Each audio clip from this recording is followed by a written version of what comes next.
conference on giant electrical tornadoes in outer space. And we will have here Andreas Keiling from, well, please introduce yourself later, Karl-Heinz Glaßmeier and Olaf. Grüß Gott and good morning. Well, Dick asked me to briefly introduce us. I'm Andreas Keiling from the University of California, Berkeley. Next to me is Professor Karl-Heinz Glaßmeier from the TU Braunschweig, Germany. And next to him is Olaf from Finland.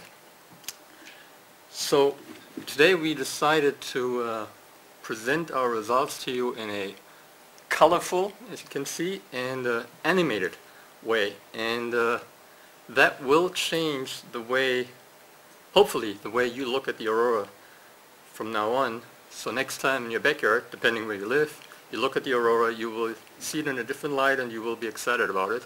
That's at least how I felt, or we felt when we saw these results. So first I want to briefly outline the key results of our study. And then Karl-Heinz will take over and describe to you the Themis mission that allowed us to make these observations. I will then again talk about the actual observations of the space tornadoes in space, and followed by Olaf, who will tell you that these tornadoes actually touched ground. And then I pass on to Dick again for the question and answer part. So we all know about the importance of weather to our society, and as a matter of fact, most of the press conferences here are dealing with those topics, and it is obviously very, very important. But in fact, it is only a very thin, the weather occurs in a very thin layer around the Earth. There's another layer that is much, much bigger than our weather, which starts from the top of the atmosphere, the weather, and stretches all the way out to the sun. This vast region deals with space weather. And more and more important, more and more we realize that space weather also has implications for our society, and probably you have heard of it to some extent already. And we have introduced terms like solar wind, magnetic clouds, geomagnetic storm. All those are related to space weather. And you see the resemblance to a phenomenon in the atmosphere. And today we want to add another term, which we call space tornadoes. And that's what this presentation is about, to describe this phenomenon that is part of space weather. So let me first give an analogy to the atmospheric terrestrial tornado. Two typical features of that phenomenon are, first of all, they have a high rotational speed, 200 miles or 300 kilometers per hour. Then the very typical funnel-shaped structure we can recognize in these tornadoes. And of course, they're very destructive. So typically, when you see a tornado, you say, run. A few people decide they don't want to run, they want to look at it, but most people might want to run away. Now, what about the aurora? Typically, when you see an aurora, you look at it and you appreciate its beauty. But what if I told you that there was actually a gigantic tornado, space tornado, this gigantic space tornado attached to the aurora. So down here is the Earth, and down here is the aurora, and that space tornado stretches out all the way out into space, 60,000 kilometers and more away from Earth. So that's what we want to talk about today. And these space tornadoes generate gigantic currents, and they eventually drive those processes in the atmosphere that leads to the aurora.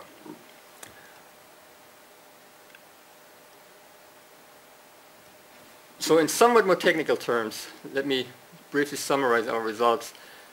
From outer space and the ionosphere, these two regions communicate via currents, and what generates these currents is important in our community for space physics applications. it is known, it is already known that currents flowing along magnetic field lines from outer space into the ionosphere, where they drive currents. But however, the source of these currents is less certain and not well observed. So here we show you a very clear example of one way of how currents are generated leading to the aurora. And what we observed we can call a space tornado. It looks very much like a tornado. And technically we think that these tornadoes operate more at the beginning of very intense auroras. Then later other mechanisms might take over as well and continue driving the aurora. So now I pass over to Karl-Heinz to describe you briefly the Themis mission. Well, Themis is a spacecraft mission. It consists of 5 spacecraft, which is quite unusual. Normally you have only 1 or 2. In this case we have 5. The idea is that we are able to resolve spatial structures in this environment of the Earth where these space tornadoes are generated. And Themis, the name comes from the Greek goddess of justice. And the idea is that with this spacecraft mission we are finally able, here you can see an old picture of that. The idea is that with this mission we can finally resolve controversies in the communities about how these tornadoes are generated. And the spacecraft was launched on February 17, 2007. That means we are now more than 2 years in orbit. And the Themis mission is a joint cooperative project between the University of Berkeley in the US. Funding comes mainly from NASA. There are contributions from Germany and France also. And here you see these 5 spacecraft. This is a simulation of the orbits of the spacecraft around the Earth. And the very fascinating part is that we not only have 5 spacecraft, but we also have a very, very large array of ground observatories, mainly in the Northern American sector. These ground stations involve magnetometers. These are instruments by which we can measure the temporal variations of the Earth's magnetic field associated with these space tornadoes, for example. But of course we can also observe the aurora almost all over North America and can trace how the dynamics of these space tornadoes is. And I think it's a fascinating project because we have almost a 3-dimensional picture of what is happening in the space environment of the Earth. That means the ground coverage and as well as the space coverage. So we really know what's going on. We can see how perturbations are propagating down from space to Earth. It's like having lots of airplanes taking measurements of a real atmospheric tornado, and then at the ground you see what kind of destroying is happening by these tornadoes. And I think Olaf is now giving you more information of what can be done with the ground observations.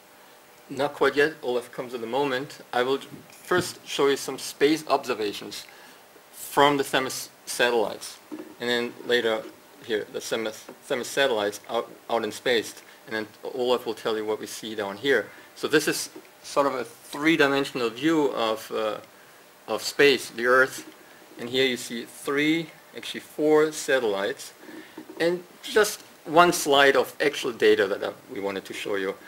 Each panel represents one of the satellites that are spread out, and what it shows is the velocity measured at every point of those 4 points where the satellites are located, and on the bottom is time. So see, the velocity goes up to 600 kilometers per second, and 600 kilometers per second corresponds to something over 1 million of kilometers per hour. And so there's a distribution, a variation of velocities at these 4 satellites. Even for us it is somewhat difficult to make sense out of this data. So let's look at it in a different format. We are projecting now this data onto the plane, the plane in the, as if we are looking from the north now. Here's the North Pole, and we are looking from above. So now we see better the 4 satellites, and we have other satellites actually too that we can use. There's another Themis, and they do help us in some sense, in the sense that they tell us there's nothing out there. the activity really happens in this circle here. And that's where we see the space tornadoes. So if I go on, process, advance in time, this is also, each panel shows you the velocity vector of of the wind speed, of the plasma speed. Let me remind you, we don't have wind here. What we have is plasma, or the charged particles. But they have a velocity. So these arrows, they don't tell you the velocity of the satellite. They tell you the velocity of the moving plasma measured at that location. So now let's advance in time and see let's look at how these vectors change. Look at those three here, for example. You see there's a rotation starting. Again, that's the speed of the plasma measured at these locations. It starts to rotate, and it actually obtains the rotational vortex we can see. And this is what we can call, not quite yet, but I call it here space tornado, but later we will show you that this one actually connects to the ground. And there's another rotation, a little more tricky to identify, but that's in the opposite sense. So the question then is, as indicated on the bottom, do these tornadoes touch down? And what we also have to realize is that the plasma is not just rotating by itself. It is actually sitting in a magnetic field environment. And as it rotates the magnetic field with it. The magnetic field is it's glued into the plasma. And another simple animation, not quite successful, but let's look at it to show you what that means. Here, initially, we have the magnetic field lines. They are rather straight. On the left, you see, this is the magnetic field, what it looks like close to Earth. And if we didn't have the solar wind, if we didn't have the sun, this magnetic field would expand in this dipolar-like shape.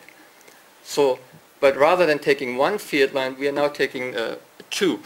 And that flux tube looks something like this. So, as we rotate down here in outer space, these magnetic field lines start to get twisted.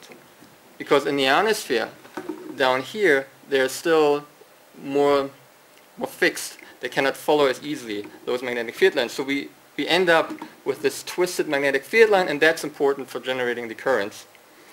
So we end up with a rotating column of plasma stretching from the outer space to the ionosphere. And again, there's a touchdown. Quickly, one equation, no physics without equation. So I show you one equation. This is the one we used to calculate the current that flows from outer space towards the ionosphere. And when we put in all these numbers, we get something of the order of 100,000 amps and bigger. The exact number is very, very difficult to determine. And at the bottom, I give you some reference numbers to compare how big 100,000 amps is. So in a household circuit, for example, you might have 20, 30, up to 100 amps. So that's a current that is sufficient to supply an entire village with current. And now I pass over to Olaf to tell you how we actually inferred that the tornadoes do touch ground. Yeah, so the next question is, do we have a touchdown of the space tornado? And obviously, when we want to infer this, we will use the ground observations. And we have two types of ground observations. One is, which we come first to, it's the optical observations of Aurora. And the second is the observation of currents, which we can deduce from ground magnetometers. And what would we expect as a touchdown? Okay, this space tornado, it has two things which it transfers down to the Earth. One is currents, as Andreas just said. There's a huge current, so this current goes along the field lines down. And the other is it accelerates particles. And when these particles come to the ionosphere, so to the denser part of the upper atmosphere of the Earth, they start to create aurora. It's a little bit like an old TV screen, you know, not this LCD plasma screen, but the old ones, the older, if you remember still, so where you have an electron and it comes to the surface, and then it creates actually the light which you see on your TV screen. Similar like that, you may see aurora. And now we have here this network of CMOS Oscar camera stations, and we represent it here as each of this has a circle. So this is the field of view projected onto the ionospheric plane, so onto a flat plane. So in the center is the actual position of the camera, and this is what it can see around itself. Don't let you distract by these kind of things. Here this is the moon, so it's not any kind of space tornado. And so we have a large overview here from Alaska with this network until the east of America, so we can see the large-scale development of the space tornado. And if we now start this movie here, we see what's going to happen at this time. So you see time proceeding on the lower left panel. So first there's not much happening, but now you see an auroral arc here is starting to develop. It intensifies, it moves poleward, it still intensifies, and so this is actually the signature of our space tornado on the ground. You have suddenly a bright auroral forms which move poleward in this network. So now it reaches the area of this Oscar camera station, it gets even brighter, and finally, then after a while, it starts to fade away and disappear again. And on this kind of screen, it may not look so kind of fascinating as what you see on the ground. On the ground, it would rather look like this here. So you see these auroral arcs, and they are actually structures which may move at this time very rapidly. They may fill the whole sky when you look from the ground, and so it's a very pretty signature of Aurora, which you can see over there. So this is one thing which we can see. Okay, touchdown in Aurora, yes. And the other thing is, can we see currents, the currents from the space tornado? And what we have here is a map where all these positions here with the rectangles show the magnetometers, so measurements of the magnetic field which are made here on the ground. And from this, with the technique which I have developed, we can infer the ionospheric currents that are flowing 100 kilometers above us in the ionosphere. And that's the vectors which you can see over here. And so a space tornado, as you see in space, you have one vortex this way, other vortex the other way.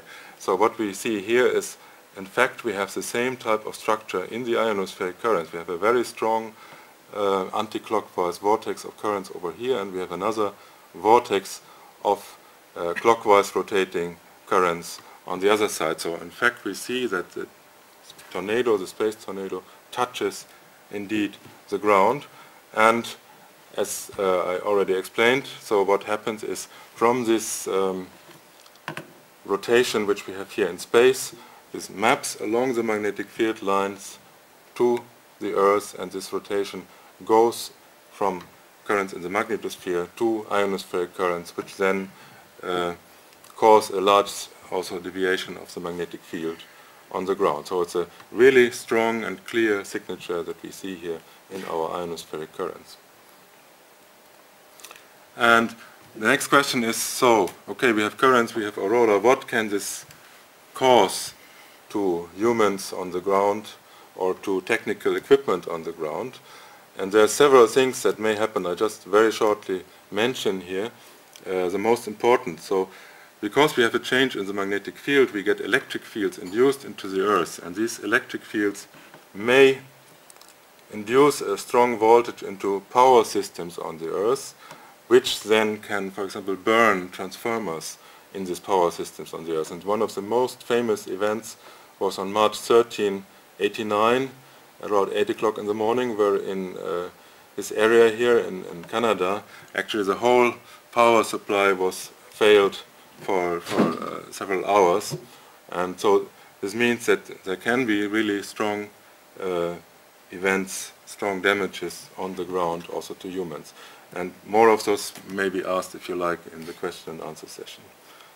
So I give back to Andreas for the summary. I actually won't summarize all of this for you. I'll just leave it up for you. During the question and answer session, you might like to refer to it to get some of your questions from. Just one final comment. You do not need to be afraid of space tornadoes, like the weather tornadoes. you can still enjoy the beautiful aurora. Just occasionally there are damages associated with them, and we can answer questions if you like later. So please stick. Wonderful. Who wants to ask a question? It's freelancer in Berlin. Does it work?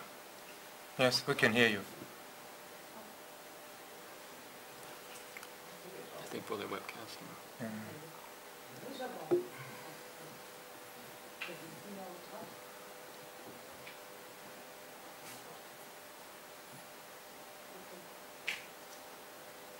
Okay, since it's freelancer from Berlin, I'd like to know how long somehow these space-time arrays are and where they end in space, or if they end. It could be a longer answer, but at the same time, let me answer the question, how often do they occur? It's sort of related, and then since we know they're associated with intense auroras, and we know that the aurora actually occurs rather frequently, probably contrary to popular belief, almost every 3 hours or so there is an intense aurora on the ground in the ionosphere. It's just an observer, since the observer rotates with the Earth, and the aurora happens in the night, so one observer will not continuously see the aurora. So it does happen fairly frequently. And if you look at what the magnetic field actually looks like in outer space, see, we prepared that question already. We have some extra slides for you. This is the magnetic field and what it looks closer to Earth, but if you go further away, it is actually very stretched, and the sun is over here on this side. And the sun is sort of stretching the night side magnetic field. And when these space tornadoes, they happen when there is a reconfiguration of this magnetotail. So it is a little hard to see in this slide here. This is what it looks like in a normal situation, just like this slide. This is actually the normal shape of the Earth magnetic field. Provided there's a solar wind, provided there's the sun. Even though the sun is very quiet these days and it also makes headlines, but there still is solar wind that it shapes the magnetic field like this. But then it undergoes changes. It actually stretches. Go ahead. The blue circle is the Earth? Thanks. Not quite. It's the little dot here is the Earth. The blue is a little bigger. Thanks for asking. This is the Earth. The sun is over here, and it's way over here to the left. And it stretches this magnetic tail. These black lines are magnetic field lines. And periodically, this magnetic field gets compressed. And by doing so, it absorbs energy from the solar wind, and it gets thinner and thinner. And then, for some reason that we are investigating, in context of the Themis mission, this whole magnetotail gets relaxed, and it suddenly snaps, and it becomes looks more like this. And during that time, actually, that's when we have the formation of these space tornadoes. So your question was, and if you want to look, I show you, if you want to look into this configuration from a different point of view, I have actually we have a nice movie from, as a reference from Wildberger. I believe he is at the University of Michigan right now. He provided this movie for us. And this is a simulation, and the simulation has the advantage that it can cover a much larger space, and what it shows to you is, here's the Earth, this is about that big, and each of these vectors tells you the velocity of the plasma in space. So our observations were somewhere over here, and it showed you only 5 dots. But here you get all the other dots, where we don't have spacecrafts, unfortunately. We have only a few. So when you run this movie, you see the movie is actually, the magnetotail is very dynamic, and there's constantly wind flowing in all directions. And once in a while you see something pops up like something circular, and that might be called a space tornado, what we have observed, actual observations. And if you continue So there are times when you see circular structures, and they don't last that long. So in Aurora, typically, the most intense phase lasts maybe 10 minutes up to 30 minutes. And during that time, during the initial time of the intense phase of the Aurora, that's where our observations were made of that tornado. So several minutes, 10 minutes, and then other mechanisms also take over to continue the process that drives the Aurora on the ground. So it was a long answer. They are generated at a distance of about 100,000 kilometers in the night side. And these motions are rooted in the region what we call Ionosphere. That is a region in the atmosphere at a height of about 100 kilometers. And it is this region which is the ground to these space tornadoes, like the Earth's surface is a ground for the normal atmospheric tornado. And all the motions we have in these tornadoes, they are finally stopped within this ionosphere. So there's also a lot of energy dissipated in the ionosphere, energy which was generated in this magnetotail, as we call it, on the night side of the Earth, and this energy is in the rotation of these tornadoes. And this energy is then dissipated finally in the ionosphere and also causes a large amount of heating in the ionosphere next to the Aurora. And if you look from the ground, from the real ground up into the atmosphere, you see in the ionosphere these beautiful aurora. And you can view this ionosphere as kind of a TV screen. So we are sitting in front of the TV screen and can see what these tornadoes are doing in the ionosphere in view of these nice aurora. Anyone else?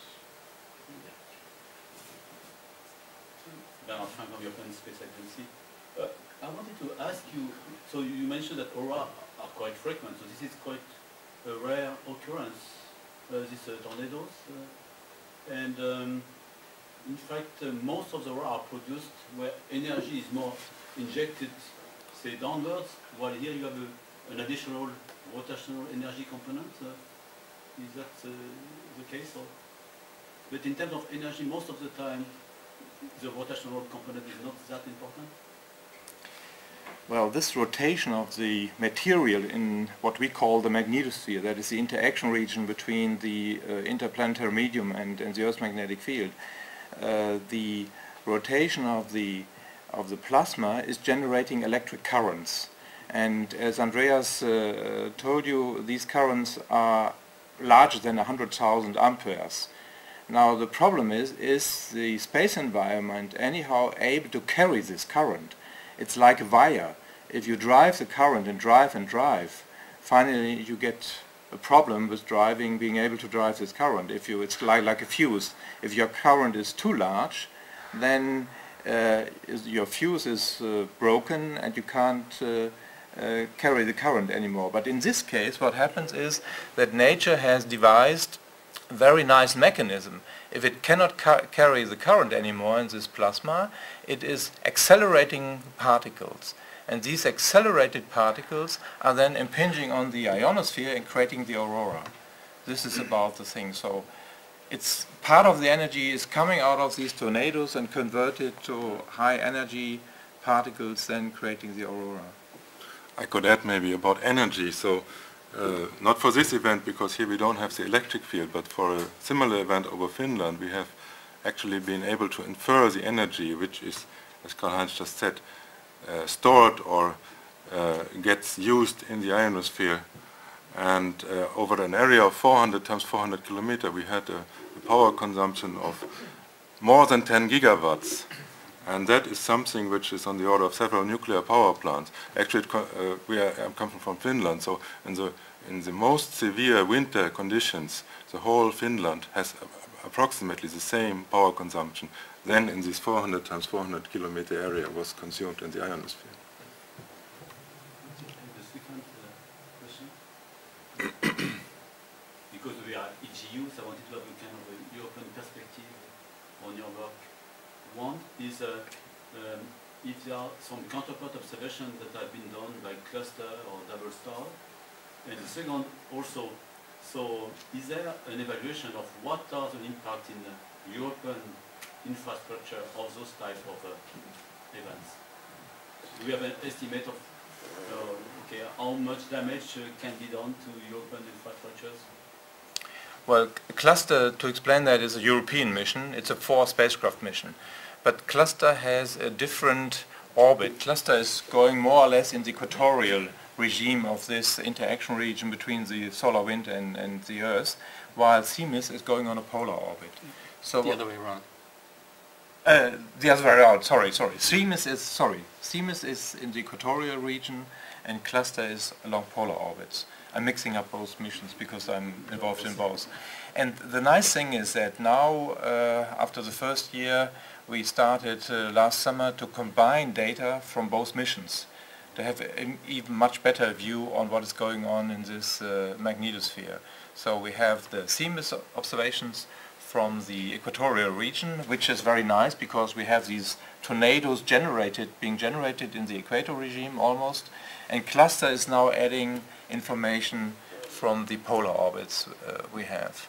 And that is now fascinating that we try to combine both data sets and are looking for suitable periods where we have conjugate observations, what we call conjugate observations. But I'd like to add that I think this is the clearest example of such a tornado observation, of vorticity, vortex structures in the magnetotail. And then in addition, that what Karl-Heinz mentioned at the beginning, we have these coordinated observations at the ground on a large scale to really observe the connection between outer space and the ionosphere. That constellation is unique with the Themis There are mission. some stations in Europe as well, or you're making measurements in Europe as well? We make use of those too. For this particular study we didn't. And Themis, all the stations are over Northern America. But we always, in our community, always collaborate with the European networks as well. Yes, for example, we in Helsinki, we are leading the so-called Miracle Network, which is something in whole Scandinavia, which has equipment, Oscar cameras, magnetometers, radars. And the advantage of that network is that we can go to very fine-scale structures, while this advantage of the CMIS network is it has a large area, but with a lower resolution than our European network. I think in this kind of science you have a very special situation. If you do laboratory physics, you are under control of the parameters of your system. You have your laboratory device and you can really control what is happening. Here we have to wait until nature is giving us the right observational situation. You know, the space in which these processes are occurring is something like 10,000 by 10,000 by 10,000 kilometers. And if you are here but the process is there, you don't see anything. So you need to be at the right place at the right time. And what we can also do is, because large distance in space is going into a small distance in the ionosphere, we can use the ground observations and can identify interesting periods and then go back into the space data and see, do we see interesting events there like this one. This is the best example for these space tornadoes we have found up to now. Okay, I would like to ask one last question. That is, maybe a stupid question. How do you actually measure the velocity of the plasma? I was wondering. Would you like to answer? Well, we have different instruments on these 5 spacecraft. The one is a so-called magnetometer. This is kind of an electronic compass. You can see how the magnetic field is oriented and how it changes in time. That is an instrument which my group provided in Braunschweig. Then we have other instruments like instruments which we call plasma instruments, where we can directly measure particles impinging out of this plasma environments to the satellite, and we can measure the density and the velocity of these particles, and relative to the spacecraft, and then we know the spacecraft velocity. But normally these particles which are coming out of this plasma are much faster, of course, than the spacecraft itself. The spacecraft is moving, or the spacecraft are moving with velocities something like 5 to 10 kilometers per second, but these particles are much faster, and we can measure them with these so-called plasma instruments, density and the velocity. Okay, thank you very much. I think we have to terminate now. Dagmar will make an appointment for an interview with you. Yes. Thank you.